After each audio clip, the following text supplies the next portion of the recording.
I'm no longer a slave to fear.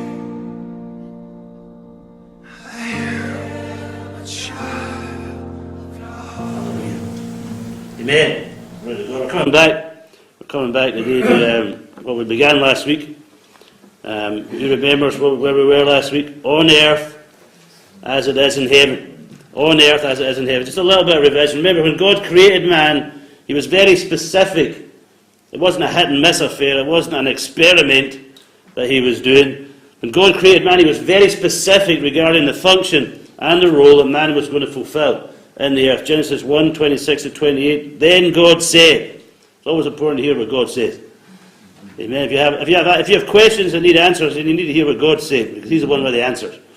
Then God said, let us make man in our image according to our likeness. Let them have dominion over the fish of the sea, over the birds of the air, over the cattle, and over all the earth, and over every creeping thing that creeps on the earth. So God created man in his own image. In the image of God he created him, male and female he created them. Then God blessed them, and God said to them, be fruitful and multiply, fill the earth and subdue it, have dominion over the fish of the sea, over the birds of the air, and over every living thing that moves on the earth. So man was given dominion, he was given sovereignty. You need to hear this very carefully. He was given dominion and sovereignty over the natural order in the natural realm. But God retained dominion and God retained sovereignty in heaven, which is the supernatural realm. But in many respects, man was on earth what God is in heaven. However, man was never supposed to live. He was never supposed to live and act independently of God.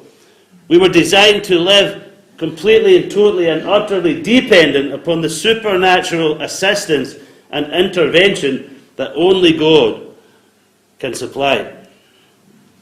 Who knows the supernatural is always superior to, always supersedes the natural. Just as God's possession and God's authority is always superior to and always supersedes man's possession and authority. However, since the fall of man, the law of sin and death has been operating in the earth. The curse has been operating in the earth. But now, say now. Yeah. But now the law of the Spirit of life, according to Romans chapter 8, the law of the Spirit of life in Christ Jesus is able to restore fallen man, is able to supersede the effects and the law of sin and death, is able to remove us from the effects of the curse and restore to us the blessing that God always intended us to walk in, the fullness of the blessing that God always intended us to walk in, to live in, and to enjoy. Jesus said, I have come that they might have life. What life? A life of blessing. A life where everything is provided in its entirety. Every need is met. But the natural world requires a supernatural word. I said the natural world requires a supernatural word to maintain its alignment with God's will and God's purpose. Who knows? God's will is always the best. We have to take seriously that word that comes from heaven, receive it into our hearts, and that will align us with God's purpose, and God's will and purpose will be fulfilled in the earth. Just as it has been purposed and provided for in heaven. Say, on earth as it is in heaven. On earth as it is in heaven. And that's why it's so vitally important that we realize that we can never do better for ourselves than God's perfect will for our lives. That's right. When we were singing that I surrender, now sometimes to some folks, I surrender. Oh, I'm not surrendering to anybody. I'm not submitting to anybody. I remember when I was a wee fella, my brother was 6 years older, and we'd have this wrestling. Well, it wasn't really a contest because there was only going to be one winner. When somebody's 6 years older than you, especially when you're as bad at fighting as I was. And he'd get me down on the ground, and he'd get down there and he'd put his knees into my biceps. Have you ever had that experience? And he'd go like this with his knees, and he'd be, submit, and I'd be, I submit, you know. Then he'd go off, he'd go, I don't, and then we'd be back again, so. But when we're surrendering or submitting to God, we're not surrendering or submitting to someone who's against us, who wants to win over us. We're surrendering and submitting to someone who wants the best for us. That's right. Amen. Hallelujah. That's why it's important also that we understand and that we realize and that we accept and that the kingdom of heaven operates completely opposite to the world system. In the kingdom, the way up is down, the way to live is to die, the way to get is to give, and the way to increase is to decrease. Jesus demonstrated every one of these kingdom principles for us in his time on this earth. In the short time that he was here, he demonstrated all of these kingdom principles for us. Whereas Adam and Eve, they actually believed the lie, and they believed that the lie that the way up is to take control of your own destiny and to aim high. That's the message that's out there in the world, and tragically it's a message that seems to have gained a foothold in the church once again. That the way up is to take control of your own destiny and aim high, folks. Go for the top spot. Well, that was what the devil discovered wasn't going to work for him. He tried to sell that second hand to Adam and Eve, and they believed it as well. And they discovered, just like he had, that it ain't going to work that way. And we need to understand and discover it for ourselves sometimes, and we've probably discovered that already. It doesn't work that way. See, when man fell, he lost that dimension of relationship with God that enabled him to live in perfection. And he actually abdicated his dominion by surrendering not to God's will, to the best, but surrendering to the enemy of his soul, the devil. He gave his dominion to the devil. Timothy, it says that there are those who are led captive by the devil to do his will. You know, who knows proud people think they're serving themselves? But in reality, they're serving the devil. Remember pride? Please remember, that acronym for pride, please remember, I destroy everything. I'll tell you, if you get that down the inside, it'll help you a lot. Pride, please remember, I destroy everything. The enemy comes, Jesus said, to do what? He always, only ever comes, never to bless you, never to help you, never to encourage you, only ever to steal, to kill, and to destroy. And if he can get you into pride, he can destroy everything. In Matthew chapter 17, we see Jesus taking Peter, James, and John up a mountain. Matthew 17, verses 1 to 2. Now after 6 days, Jesus took Peter, James, and John, his brother, led them up on a high mountain by themselves. And he was transfigured before them. We're still doing a bit of revision here. His face shone like the sun, and his clothes became as white as the light. Now the word translated transfigured here is the Greek word metamorpho, which is translated as transformed in Romans 12:2 and 2 Corinthians 3:18. So it's the same word. Jesus was. We talk about the amount of transfiguration. Well, it could be just as properly said, the amount of transformation. In Romans 12:2 it says, I beseech you therefore, brethren, by the mercies of God, that you present your bodies a living sacrifice, holy, acceptable to God, which is your reasonable service or your acceptable worship. And do not be conformed to this world, but be transformed, same word, metamorpho, as transfigured by the renewing of your mind. That you be transfigured by the renewing of your mind.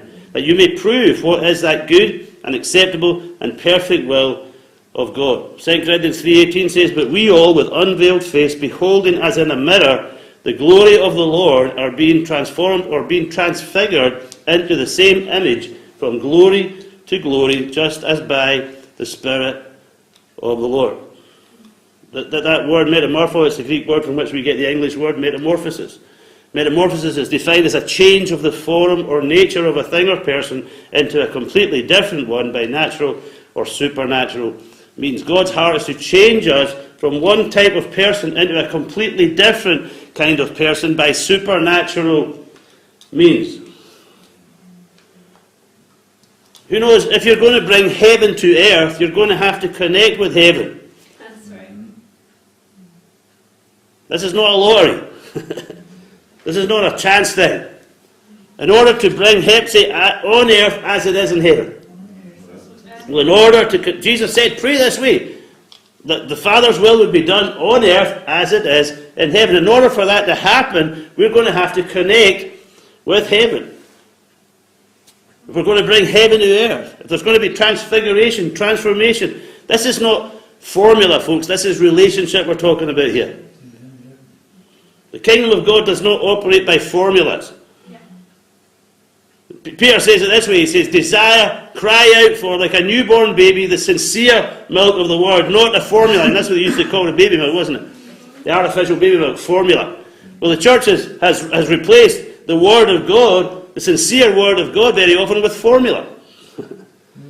It's as good for you as it was for... Come on.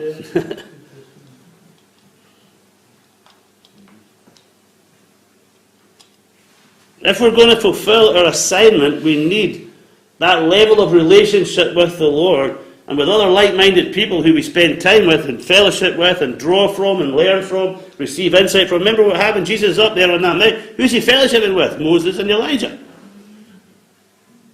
Why? Because he needs encouragement in his flesh from people who've already walked the way before and seen that when you take God at his word and do what God says, then you have authority in the earth. Now his disciples aren't there yet. In fact, at this point, they're sleeping. They've nodded off again. Get them, sit down. You know what that's like, sit down for 5 minutes and asleep, you know.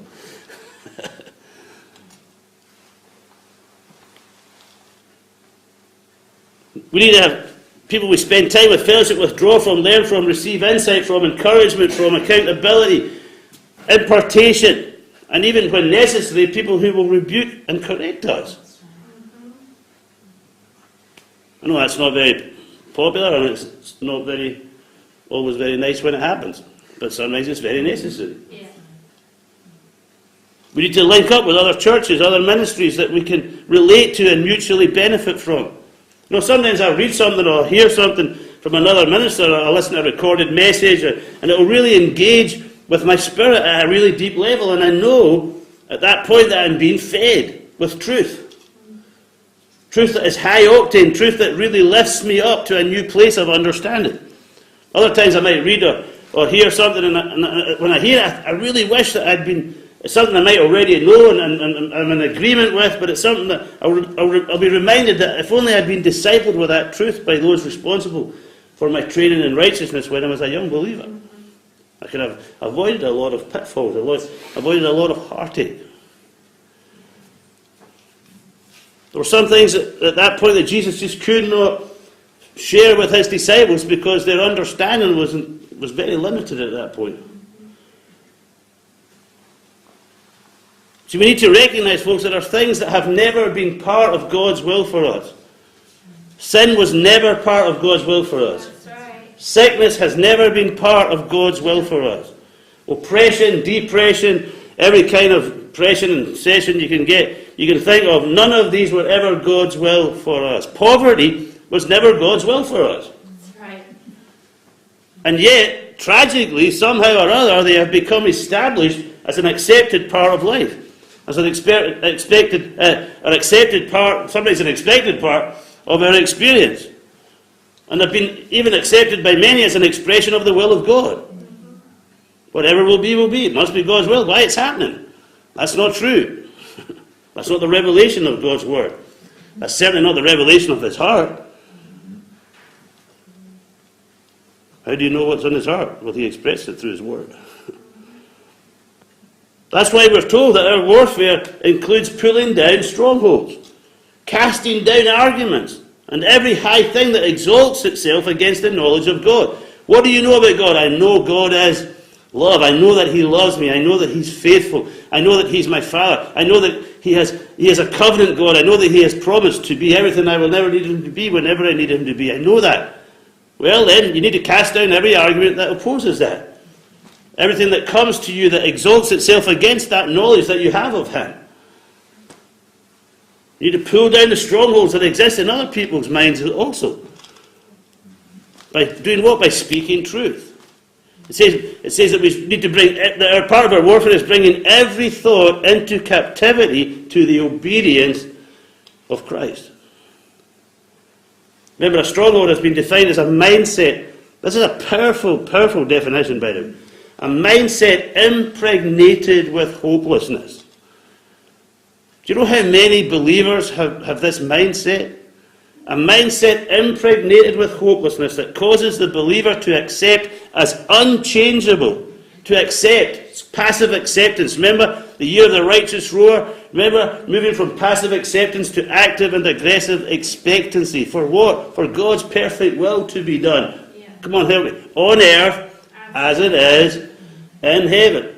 A mindset impregnated with hopelessness that causes the believer to accept as unchangeable something that is contrary to the will of God. Well, how do you know that? Because his will is his word and his word is his will.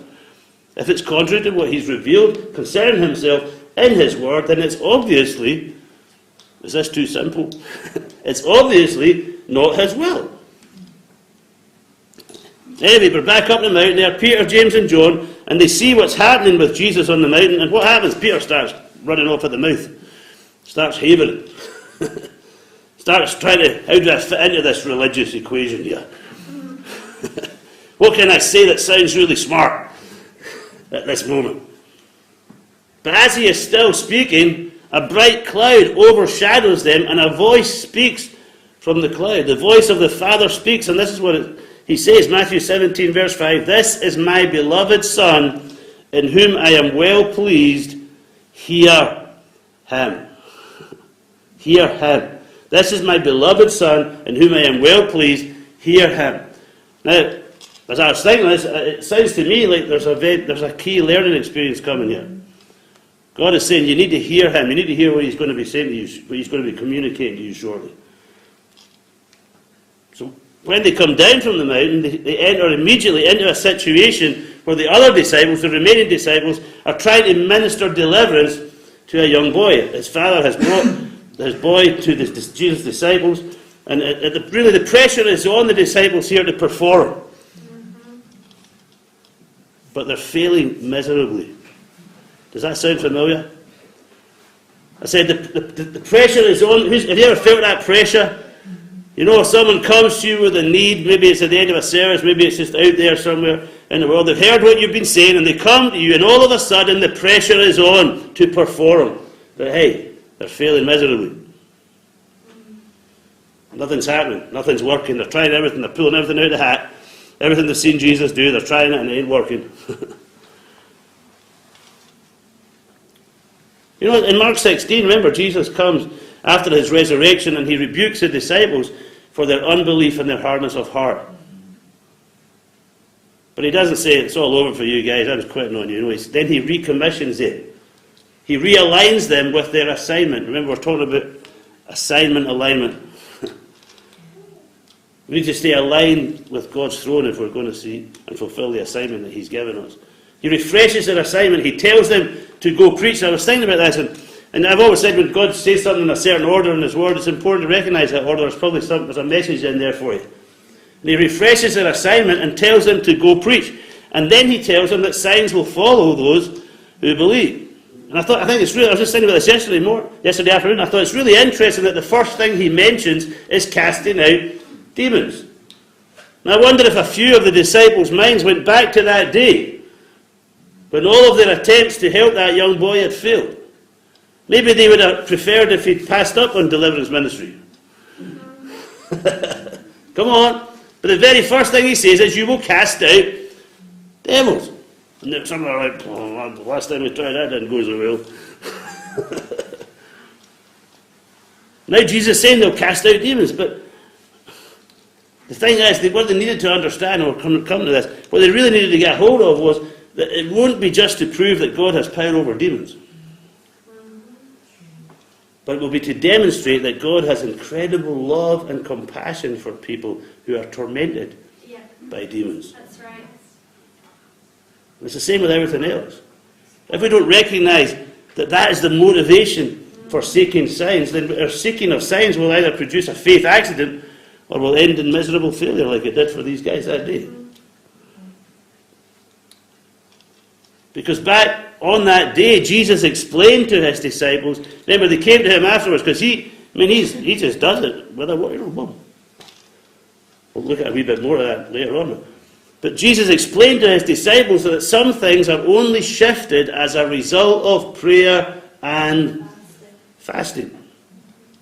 As I said already, the disciples had already done deliverance ministry. He'd sent them out. Remember, they came back and they said, whoa, Jesus, you'll never guess what? Even the demons are subject to us in your name.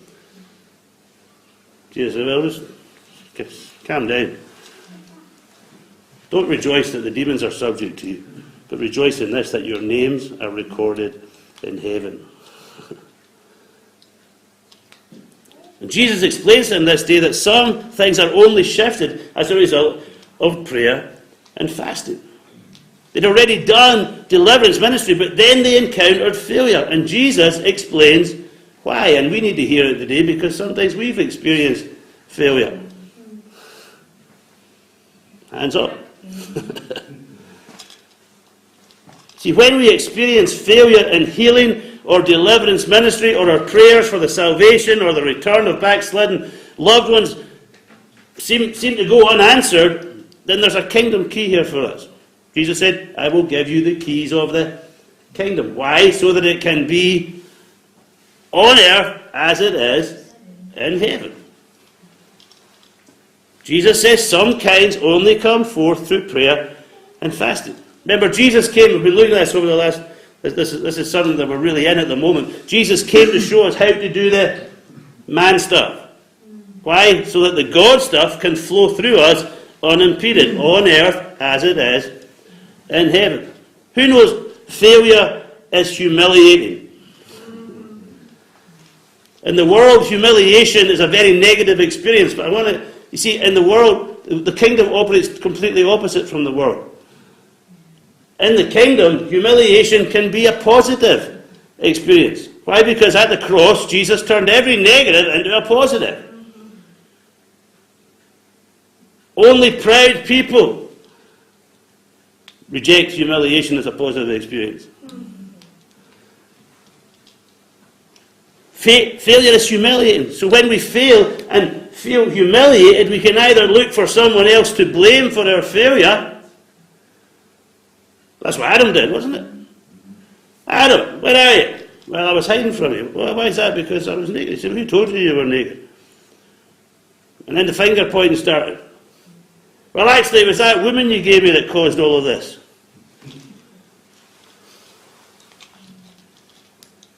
I don't know about you, but for me, nakedness could be a very humiliating experience. Don't conjure up any pictures, please.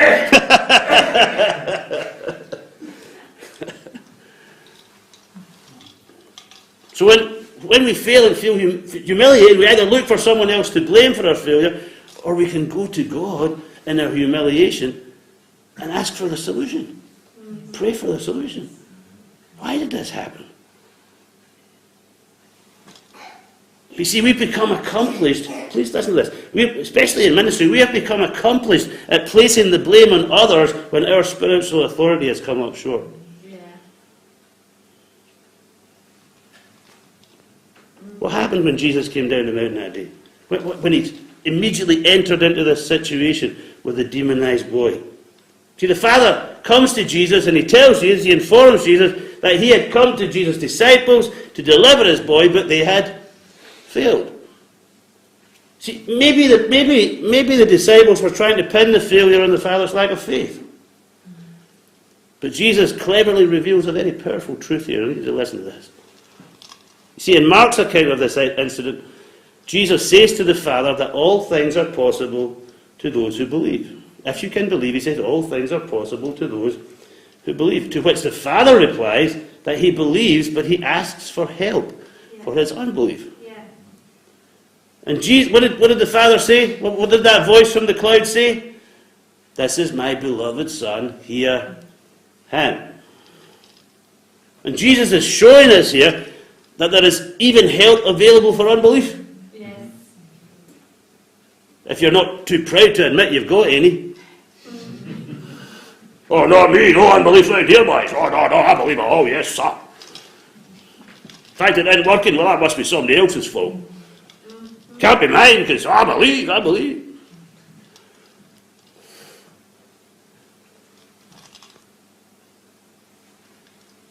Jesus is showing us that there's even help available for unbelief. Why? So that we won't turn away people who come to us for help.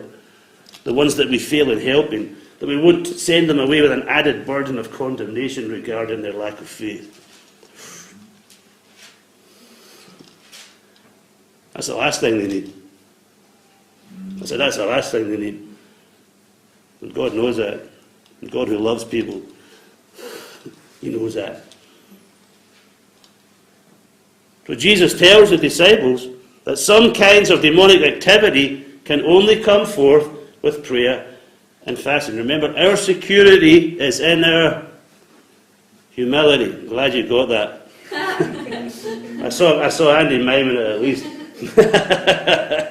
Our security is in our humility. You know, it says that we need to humble ourselves. We need to come down. We need to humble ourselves under the mighty hand of God. Why? So that He can exalt us in due season, so that our failures can be transformed, transfigured into successes.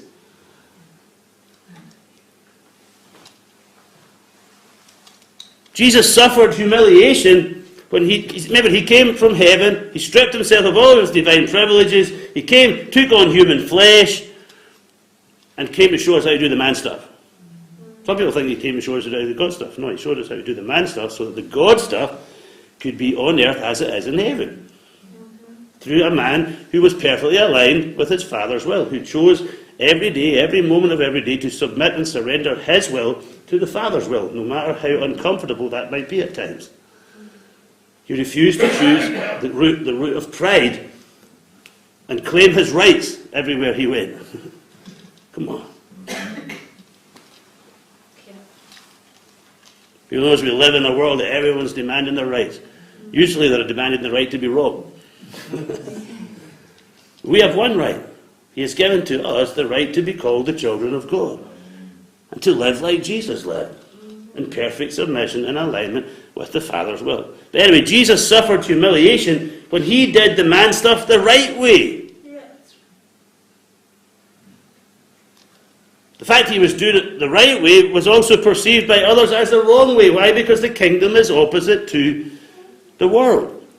I was thinking about this just a couple of days ago. Imagine at 12 years old, you know, there's only one incident in Jesus' life from his birth to his beginning of his public ministry at 30 years old that's really recorded in Scripture for us.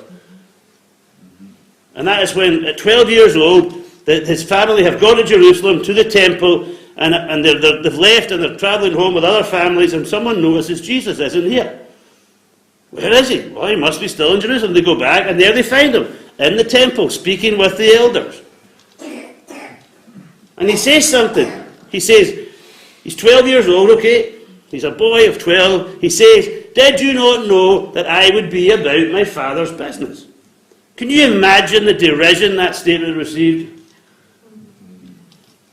The humiliation he suffered for doing the man stuff right. Now, every Jewish boy on his 13th birthday goes through bar mitzvah. It becomes a son of the commandment. But that can just be tradition. Like so much that happens in religion. He was actually moving into position. With a perfect alignment with the Father. Did you not know? It wasn't a proud statement. It wasn't an arrogant statement. He was saying, did you not know that everything would be okay? I wasn't lost. I wasn't in trouble. I hadn't been kidnapped. Did you not know I would be about my Father? But can you imagine the derision? Imagine his siblings, what they went, "Did you hear what he said?" All the other people that heard it. See, he was also proving here that in the kingdom, a child can have spiritual insight. A child can be as active in the things of God as an adult, even when the adults are too dull to see it. Yeah. I always wondered why it was there. Well, I think that's one good reason why it's there. Who knows, we suffer most of... See, if I had an opportunity when I was 12-year-old to close in with Jesus and stick with him for the rest of my life, and I didn't carry on very long and I duffed it, I tell you, I could have missed a lot of heartache. I could have missed a lot of stuff, a lot of struggle, a lot of garbage if I just... And maybe if someone had recognised that this guy at 12 years old can keep going. They can do this. This is real. There wasn't much space made for 12-year-olds in the kingdom back then. Katrina encountered that because she made that commitment. She was 11 years old and she encountered lots of blockages along the way. Communion, no, you're too young. Do this, no, you're too young. All that stuff. Too young? Anyway, I didn't come to preach to that. Jesus encounter and experience humiliation for doing the man stuff the right way. We suffer most of our humiliation when we do the man stuff the wrong way. But let me encourage you this morning, the more like Jesus we become, the more we will suffer for doing the man stuff the right way. Just like Paul said, he said, my one desire is to know him and the power of his resurrection and the fellowship of his sufferings. I am willing to suffer humiliation for doing the man stuff the right way, even when everyone else thinks it's opposite to how it should be done. I'm going to love my enemies. No, you can't do that. No, yeah, I am. I'm going to bless those who curse me. Come on. I'm going to pray for those who spitefully use me. I'm going to do good to those who hate me. And I'm going to pray for those who spitefully use me. No, you can't. Oh, yes, you can. That's doing the man stuff the right way. Because I'll tell you, when you do that, as soon as you begin to pray for your enemies, you align yourself with the throne of God, and the blessing is going to hit you.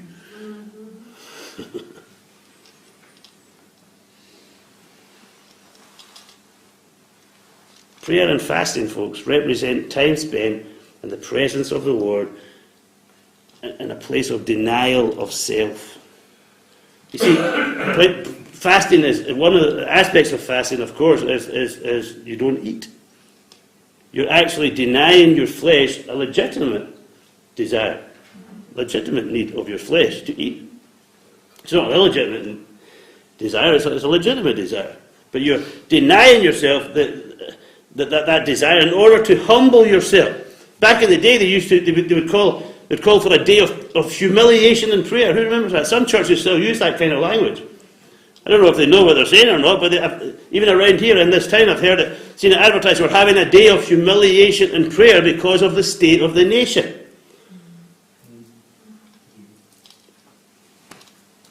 It's an opportunity to deny ourselves in order to humble ourselves and make room in our prideful, selfish lives for love and compassion for others. See, when compassion is our motivation, our first priority is not our own ministry success in casting out the demon. That's a better work, or my ministry is going to look bad. It's the liberation of a precious life. When compassion is our motivation, then it is what we're seeking for is the liberation. What we're motivated by is the liberation of a precious life that has been taken captive and tormented by the devil for far too long. Not so it'll look good on our TV adverts. Not so that it'll look good in our newsletter and our bulletin, our article in Charisma. See, when we recognize that we are failing in ministering salvation and healing and deliverance, that's when we need to return in our humiliation, because it's humiliating to fail. But in our humiliation, we need to return to the Lord through prayer and fasting. See, Jesus didn't come to the Father when he'd failed. He came to the Father before he went out and tried it. That's why he took Peter, James and John up the mountain, to show them that the reason for his success was because he went out in the morning when they were still snoring. Sometimes he stayed out all night. Why? Because he knew that his alignment needed to match his assignment. His time in alignment needed to match the assignment that the Father knew was ahead of him that next day. Jesus knew he was coming. The Father had already told him he's coming down the mountain. He's coming into a situation where his disciples are failing. But this happens to be a very powerful demon that will only come forth through prayer and fasting.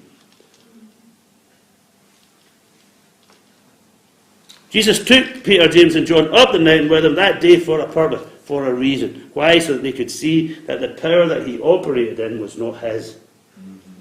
I'm sure they just come to accept that Jesus is just a different kind of guy. He's got something, wow, just because he's just who he is. No, they needed to. It was time for them to learn that the power that he operated in was not his, so that they could see why he went out early in the morning, why he sometimes stayed out all night. This was the reason, this was the purpose. He was charging up, he was being transformed, transfigured, transformed in the presence of his Father. In that place of alignment. See, the Bible says in Romans 12, we are transformed, transfigured by the renewing of our minds. I'll tell you what we're transfigured from. We're transfigured from pride to humility. We're transformed from proud people to humble people. Why? Because our security is always in our humility. Never, ever, ever, ever, ever, ever even be tempted to forget that we are here to serve. As I said last time, there is no competition for the lowest place. You want to live in a place where there's no competition? Aim for the lowest place. No competition down there, you'll find. And even if there is, it'll only be a good thing.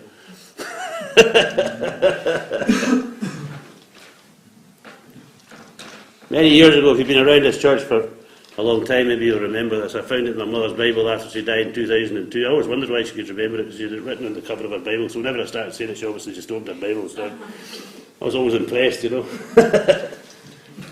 Who knows, you need a troubleshooting guide when something's not working. This was way back in the old Keith Street days, the Lord gave me this. You know, when things aren't working like they should, when things aren't happening on earth as it is in heaven, the Lord said to me, you'll have this troubleshooting guide to help you. To figure it out. And this is what he said. Where there is no love, it all starts with love, doesn't it? Always starts with love. Jesus said, I'll condense everything in the law and the prophets into two statements. Love God, love people. Service is the language of love. Service is the expression of love. If you love someone, you'll serve him. If you love God, you'll serve him. Yeah. If you serve God, you won't come and tell him what you're going to do. You'll ask him what he wants you to do. Yeah. If you're serving somebody else, you won't come and tell him this is what I'm going to do for you. You'll ask him, what can I do for you? Yeah. We've been very good at the other. Oh, I see what you need. I'm coming to help you. That's not what I need. I don't care. That's what I'm going to do. Well, you can't do that. Well, I won't do anything then. Microsoft. Pride. Please remember, I just lost an opportunity. I just destroyed an opportunity because I figured that I knew better than you did what you needed. A true servant will do whatever a person will allow them to do for them. That's right. And they'll stop there. And they won't try and impose anything else on them.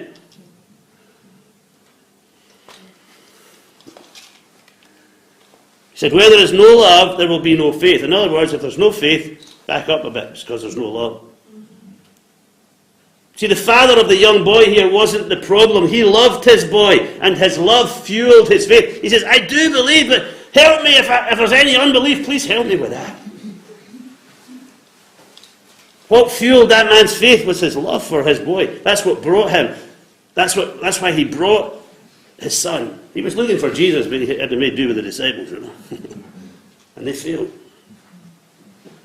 The disciples were the ones who were running low on love. We hearing this? Yeah. Where there is no faith, there will be no power. Because there's no power, it's because there's no faith, and there's no faith, it's because there's no love. Galatians 5:6. Faith is activated, energized, expressed, and put to work through love. I could give you an example of this I saw many years ago that God allowed me to witness that really demonstrated this for you, but I don't have time this morning to bring that in here. Where there is no power, there will be no light. You are the light of the world, Jesus said. But there'll be no light where there's no power. There's no power because there's no faith. There's no faith because there's no love. You just got to keep backing up till you discover where's the problem. Where there's no light, there will be no conviction. Where there is no conviction, there will be no godly sorrow. Where there is no godly sorrow, there will be no repentance. Where there is no repentance, there will be no life. Where there is no life, there will be no multiplication. Remember, service is the expression of love. Jesus taught us that kingdom prayer of alignment in the language of love. Your kingdom come. Not my kingdom come. Your kingdom come. This is not about my ministry. This is about your kingdom. That's right. Your kingdom come. Not my will. No, your will be done on earth. Come on, someone. On earth as it is in heaven. Luke 12:32, Jesus says, do not fear, little flock. It is your Father's good pleasure to give, not withhold from you the kingdom, but to give you the kingdom. He has given us the kingdom. So we need to come to him in our failure, and we need to say, Father, I'm failing. Help me. I'm going to spend time in your presence, because I know that as I spend time in your presence, in worship, this year of worship and spirit and truth, I know that I'm going to be charged up. I'm coming and recognize I haven't got it. I've got nothing. I come to you in my humiliation and my failure, and I call upon your name that you would charge me up with love and compassion for others. That's not conditional, but is completely unconditional. But if you won't come there, I tell you, you'll end up pointing fingers at people who came to you for help and blame them because they're not helped. Come on, somebody. If it ain't working, I need to go back to the source. He's giving us the kingdom, but in order to complete the transaction, we must receive what he is giving. Remember, believe and receive, doubt and do without. Remember the Father's declaration over Jesus, who humbled himself in prayer and fasting. This is my beloved Son. Hear him. He is worthy of listening to. He has something for you that's going to help you if you'll hear him. Luke 10:19. Come on, we're back here again. Behold, I give you the authority to trample on serpents and scorpions. But what did Jesus say concerning that centurion who came on behalf of his servant? This guy understands how the kingdom works. Why? Because he said, I too am a man under authority. He recognized authority only works when you're under authority. Your assignment can only be completed when you remain in that place of alignment with the Father's will and purpose. As I said, you don't come and tell him what you're going to do. You come and ask him, well, every day, where are we going today? Help me today to be everything you've designed and created me to be. Help me to have the dominion in the earth that you've designed me and created me to have, as I align my will with your will, as I submit and surrender my will to your will, as I recognize that you're the one with the power. Yours is the kingdom. Yours is the power. Yours is the glory. Thank you, Father, for allowing me to partner with you in this. Like the wee elephant and the mouse crossing the rope bridge, and the bridge is all over the place, and they get to the other side, and the mouse says to the elephant, boy, we really did shake that bridge, didn't we? Well, that's what it's like. We're here to we're planet shakers. Well, good on you. Only one reason for that, because God is with us. Hallelujah. I tell you, you and I ain't shaking nothing on our own. We're the ones that are shaking.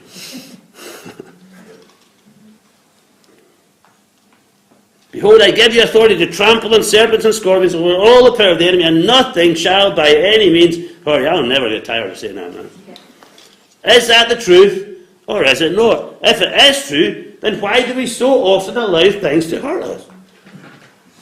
If he has given us this authority, then we must take that authority seriously, and we must use it. And if it isn't working, we need to go back to him and find out why it isn't working. Because if he said it'll work, it'll work. Where there is no love, there will be no faith. Where there is no faith, there will be no power. Where there is no power, there will be no light. Come on. Big storm, blows up, flick the switch. Where's the torch? Why is there no light? Because there's no power. There's no light, there will be no conviction. Where there's no see, we're here to convict the world, not of God's fiery judgment upon them, but the fact he's judged the devil, he's judged him, and he's come to set them free from the oppression that he's been bringing into their lives for far too long. Come on, son boy. Right. Hallelujah. Fear not, Jesus said. Yeah, there's so much religious fear in us, isn't there? Fear of displeasing God. But see, faith pleases him. Even faith that says, I believe, but help my unbelief. Right. That pleases him. Because you're coming to him knowing that he can help. Yes. Hallelujah. He can even help unbelief. Yes. Hallelujah. We don't have to come in saying, I believe.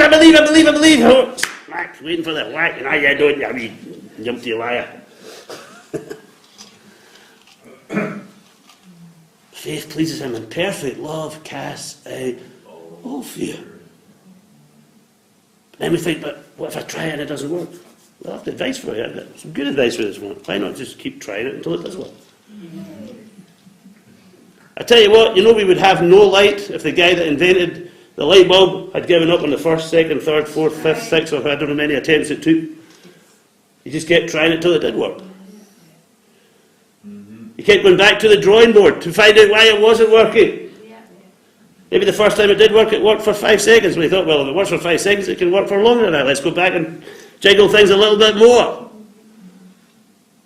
Come on now. Now you're driving across the Barbas Moor and people are blinding you with these wretched lights. And you flash them and they're already on dip and they put on the main beam light and then you're off the road and come on. It all started because one guy wouldn't quit. He kept on trying until it worked. He kept going back to the drawing board until it worked.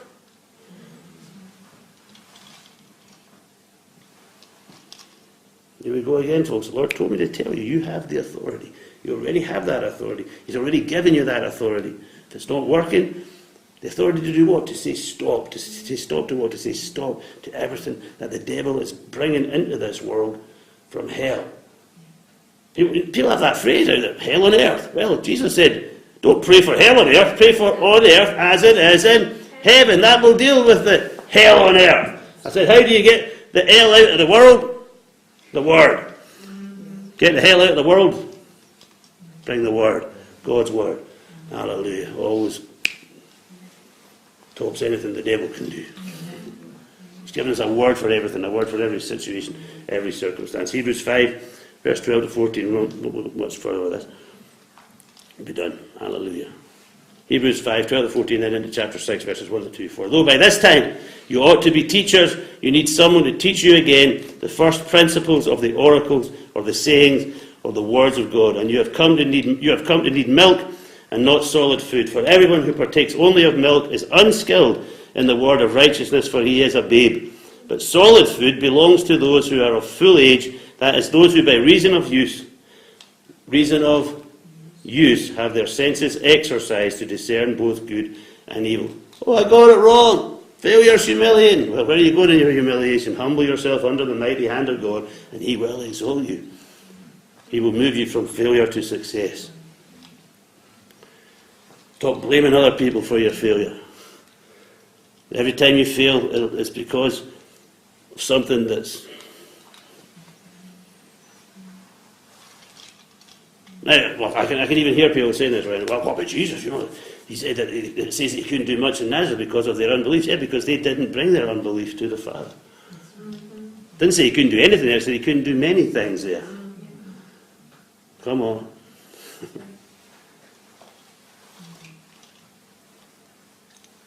Solid food belongs to those who are of full age, that is, those who by reason of use have their senses exercised to discern both good and evil. If it's God, it's good. If it's evil, it's the devil. Simple as that. Yep. You'll soon discover that. Therefore, leaving the discussion of the elementary principles of Christ, let us go on to perfection, not laying again the foundation of repentance from dead works and of faith towards God, of the doctrine of baptisms, of laying on of hands, of resurrection of the dead, and of eternal judgment. You know how many people haven't got past first base on this? Still sucking on the milk. See, when we use the authority we've been given to say stop, it's always the first step towards the faith that releases heaven's power into the earth. Come on, somebody. On earth as it is in heaven. Repentance from dead works is turning away from the works of death and saying enough is enough. Stop. Stop to death. Stop. I remember that time in Alabama a few years ago. I'm driving a rented car, and I come to one of them railroad crossings, and my front wheels are on the track, and I see a big train coming, and all of a sudden the things are down, and the barrier has come down on the boot, the rear end of the car, and there's a big train, a goods train. These things have over 100 carriages, usually full of really heavy stuff like coal or something, or iron ore or something, and I'm thinking, oh, this is an interesting situation. There's a black guy over the other side, jumps out his pickup, he's going like this, and I'm going, yeah, I understand. Hallelujah. And that guy, the train driver, even if he wanted to stop, would probably take about a mile to do so. So what do? You just call on the name of the Lord. Hallelujah. And I thought, well, here goes. And I put the car in reverse, and I thought, I don't know what's going to happen here, but we'll just try it anyway. In reverse, and the barrier came up the back. Oh, I heard this scraping noise. Rented car. And I go on the other side and I thought, phew, hallelujah, thank you, Jesus. I just come down from the mountain. There'd been a big event up there, 3-day event, hallelujah. I'd only been there for a day, but you know what?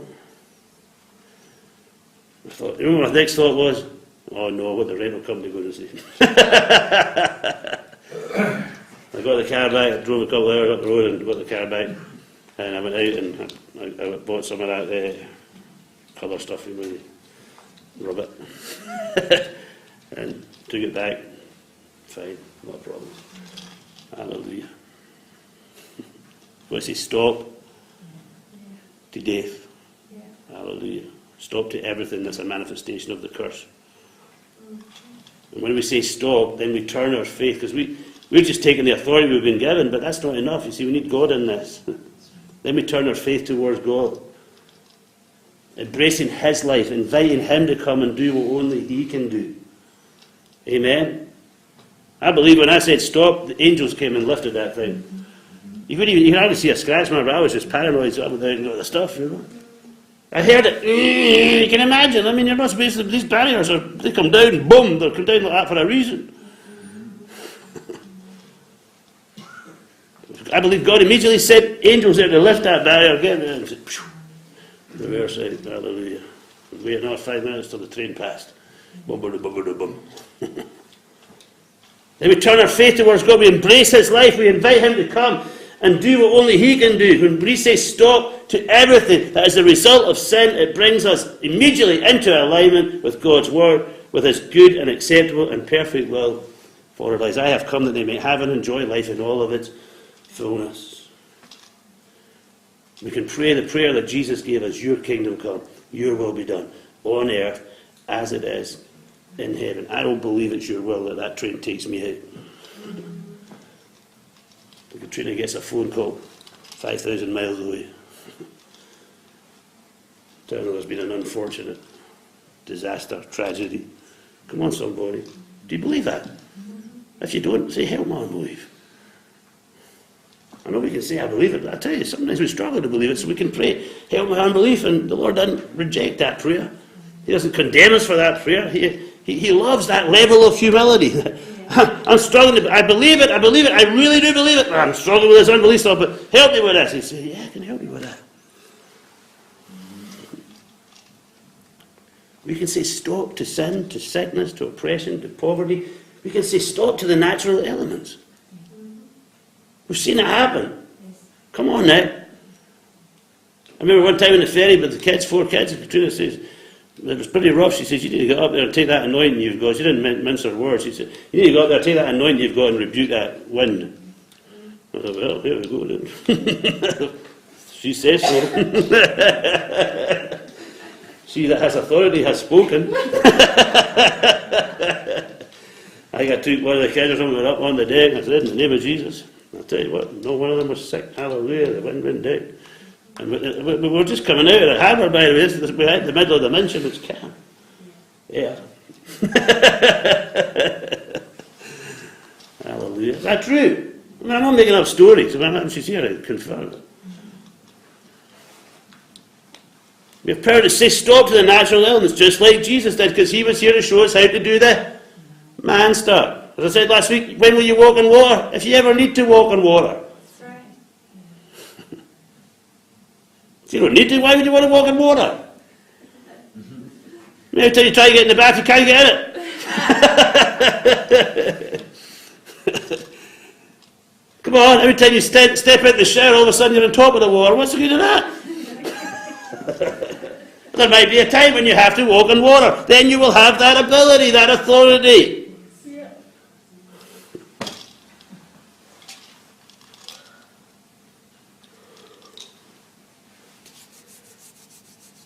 We can say stop, but the power to save, the power to heal, the power to deliver, the power to prosper, the power to restore, all of these things must come from heaven. It's when we say stop, it's when we invite heaven to start. That's right. On earth, as it is in heaven. But if we never say stop, if we never take the dominion we've been given, the authority we've been given, why do we expect heaven to start when we haven't done our part? That tells you that when Jesus spoke to that demon and that boy that day, and it left, when he said, leave, heaven came and drove it out. The power of heaven was manifested. Why? Because he'd stripped himself of all his divine privileges. But he came to show us how to do the man stuff. He said, these signs will follow those believers. They went out and they preached everywhere, the Lord working with and confirming the word with the accompanying signs. Who was doing the signs? The Lord was doing the signs. The guys were bringing the word. When we exercise our dominion and our sovereignty by saying stop to sin, to sickness, and to depression, and every manifestation of the curse, we are aligning ourselves with the King, and so we can invite his kingdom to come and his will to be done on earth as it is in heaven. Sometimes that needs to be fast, like that day on the train tracks. Heaven ain't slow. Daniel 4 verses 2 to 4, I thought it good to declare the signs and wonders that the Most High God has worked for me. How great are his signs. He knew that. He was out in the lion's den. Come on now. Because he refused to bow to the king, he stayed in humility with the king. He humbled himself under the mighty hand of God, and these lions couldn't eat him even if they wanted to. I'm sure they wanted to. I'm sure they were slobbering at the mouth, walking around him, licking their lips, and they couldn't touch him. How great are his signs, he says, and how mighty his wonders. His kingdom is an everlasting kingdom, and his dominion is from generation to generation. Just like his friends, when they get thrown into the hottest part of the fiery furnace. They came out, didn't even smell of smoke. Hallelujah. Matthew 17, 14, 18. When they had come down to the multitude, a man came to him, kneeling down to him and saying, Lord, have mercy on my son, for he is an epileptic and suffers severely. For he often falls into the fire and often into the water. So I brought him to your disciples, but they could not cure him. Then Jesus answered and said, O faithless and perverse generation, how long shall I be with you? How long shall I bear with you? Bring him here to me. And Jesus rebuked the demon, and it came out of him, and the child was cured from that very hour. It's important, folks, who we hang out with, because we need to be around those who keep us in alignment. Jesus didn't miss and hit the wall in his assessment and appraisal of this situation. He says, faithless and perverse generation. What is faith's motivation? What is its fuel? What is faith's driving force? Love, love, love. Because love produces compassion. Compassion is active. Compassion is not sympathy. Sympathy isn't necessarily active, but compassion is always active. There's a major difference between sympathy and compassion. Sympathy can come in after the event and go there. Compassion acts and changes the circumstances. Come on, somebody. Compassion cuts off the circumstances. Sympathy can come in after the event, but compassion changes the event. Love produces compassion, and compassion motivates action. See, to be perverse is to be out of sync, out of alignment. It can be defined as contrary to the accepted or expected standard or practice. God's perfect will is our accepted and expected standard and practice. Come on. Why? Because according to Isaiah, the Holy Spirit raises the standard in our hearts. And then, according to Romans 5, it says he pours in God's love that empowers us to fulfill our assignment. The hope that he brings, it says, never disappoints. Why? Because the truth is that there is no some he does and some he doesn't with him. Tradition might have invented that. Experience-based tradition and belief systems might acknowledge that and accept that, but we don't. That may have been our experience, but that had everything to do with us and nothing to do with him. As I said, these disciples had already experienced success in casting out demons, but here they were experiencing failure. They came to Jesus privately, said, why could we not cast it out? So Jesus said to them, because of your unbelief, for assuredly I say to you. See, they didn't try and deal. They didn't want to recognize they had unbelief. Do you know the pride that won't recognize you have unbelief? All it takes, folks, when things aren't working, is to come back in your humiliation and failure, come to the right place. Quit the finger pointing. Stop the accusations. Get rid of your judgment and come to the place where you can be exalted in due season. Where you can get off your face and know that the answer's in place. Hallelujah. Come on, somebody. On earth as it is in heaven. Because of your unbelief, for assuredly I say to you, if you have faith as a mustard seed, you will say to this mountain, move from here to there, and it will move. Who will do the moving? You? No. But heaven will come. And nothing will be impossible for you. Well, a lot of things are impossible for you, but for God, nothing is impossible. Whoever this kind does not go out except by prayer and fasting. So you can speak about the problem, or you can speak to the problem. And all the scriptures regarding receiving anything we ask are activated when our sovereignty, only when our sovereignty is aligned with His sovereignty. I'll just read you a few verses and then we'll be done. Matthew 21:22, John 14:13, John 15:16, and John 16:23. And if you're writing that down, you failed. Verse 22, whatever things you ask in prayer, believing you will receive. Come on. Whatever things you ask in prayer, believing you will receive. And whatever you ask in my name, that I will do, that the Father may be glorified in the Son. I asked a question last week, I can't remember, was it Sunday night? Do you want to see God glorified? Well, this is how we see God glorified. Whatever you ask in my name, I will do, that the Father may be glorified in the Son. You did not choose me, but I chose you and appointed you, that you should go and bear fruit, and that your fruit should remain, and that whatever you ask the Father in my name, He may give you. And in that day you will ask me nothing. Most assuredly, I say to you, whatever you ask the Father in my name, He will give you. 1 John 5:15, and if we know that He hears us, whatever we ask, we know that we have the petitions that we have asked of Him. Is this bogus? Is this false and fake? Is this not really the truth, or is it the truth? Because sometimes it doesn't appear like it's working. What do we need to do? We need to come back in our humility, because our security. I was reading about it this morning. Psalm 91. Come on now. I dwell in the secret place of the Most High. I abide under the shadow of the Almighty. I will say of the Lord, He is my refuge. He is my fortress. He is my God. In Him I will trust. Not in my own ability. Not in my own strength. Not in my own resourcefulness. No. I'm trusting in Him. And if it ain't working, it's not Him that moved, it's me that moved. See, we have to get, we're nearly done, I said that before. We have to get really serious about wanting some things to stop. Amen? That's right. Not just talking about them, but talking to them. Yeah. This has to stop. Yeah. This has to stop.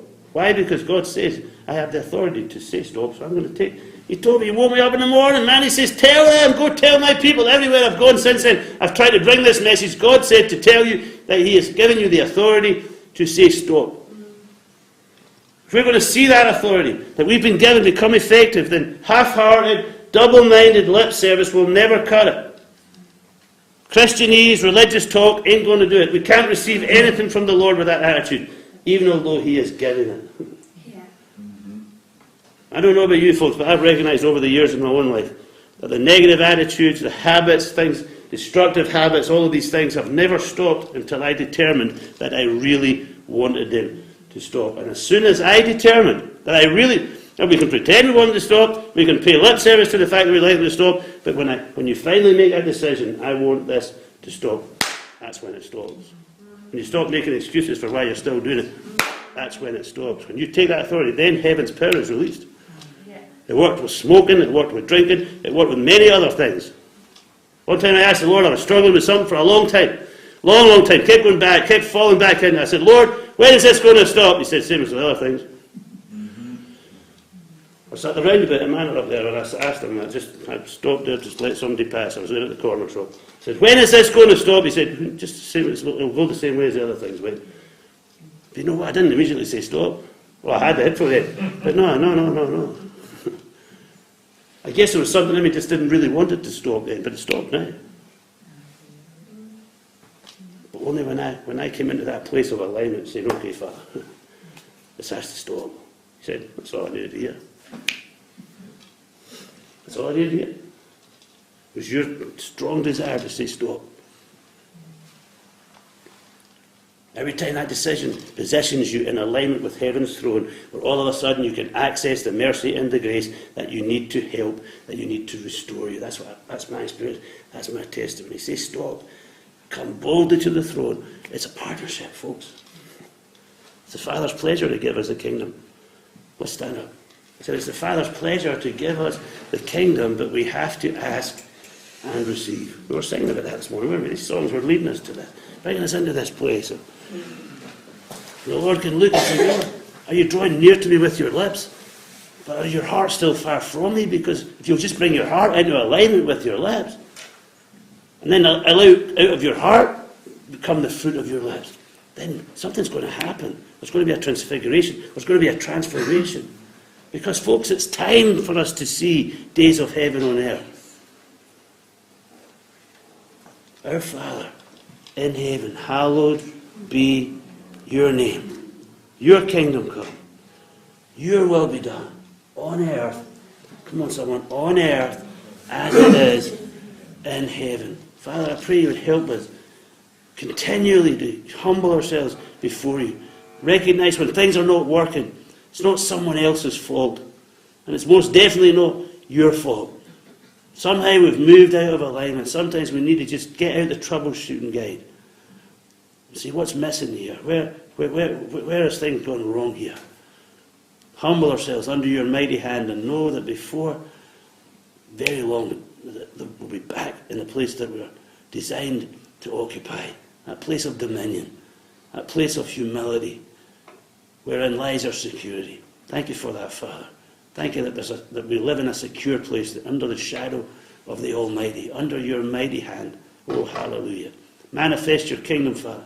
Manifest your power and your glory for us. Anyone here today, Father, if we're here today, Lord, and we recognize that this word is spoken to us, help us to make that shift that's necessary so that your kingdom power flows to us and through us once again. As we go into this week, that we would see your kingdom come, that we would see your will done on earth as it is in heaven, that the Father might be glorified in the Son. In Jesus' name, amen.